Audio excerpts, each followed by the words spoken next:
One of the great lessons that we've learned from the long dry spell in recent years is the value of drip irrigation.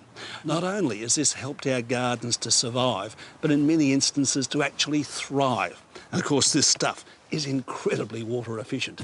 How does it work? Water comes out of the drip line hose through tiny emitters which are positioned inside the pipe at manufacture. These are brilliantly engineered to allow small, precisely controlled volumes of water to drip out of the hose. A slow, regular drip of moisture creates a teardrop-like pattern in the soil as the moisture spreads out. Now you find that it tends to spread further in clay and loamy soils compared to sandy soils.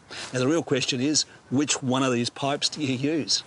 For landscapes, including garden beds and even my vegetable patch, the most sophisticated system in the world is the Netafim pipe. This is precise, and the 13mm scape line is used extensively in commercial orchards as well as landscapes. A smaller diameter version called Minisscape is perfect for watering pot plants. The idea is to loop the pipe around the edge of the container for an even watering pattern. If your water supply comes from a tank without a pump, in other words, a gravity feed situation, then this is the pipe that you need. It's a specific low pressure type and it's green in colour, so you can't miss it. I've got a grey water system that collects wastewater from my house in underground tanks, and then it's pumped out into the garden for my ornamentals. This grey water is fed through purple drip line, which has large bore emitters to overcome blockage problems. Now I've buried this pipe to prevent contact with the water by kids and pets. I tell you what, it works beautifully under a layer of mulch. Holmans Easy Drip is a brand new entrant in the drip line hoses, and it's a real budget-busting alternative for garden use.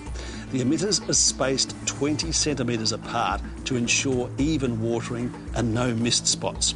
You can actually use regular 13mm fittings for all of your connections. However, there is one hint I have to pass on, and that's that you make sure with this thin wall pipe that you use the specific Easy Drip clamps.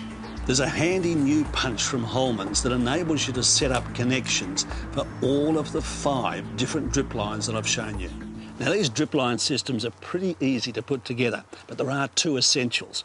You need a pressure reducer and a filter. This stops all the rubbish getting into the lines and blocking it up. Now one last suggestion, why don't you bung on an automatic controller? This is a battery operated one that screws straight onto the tap. It just automates the whole system. Brilliant.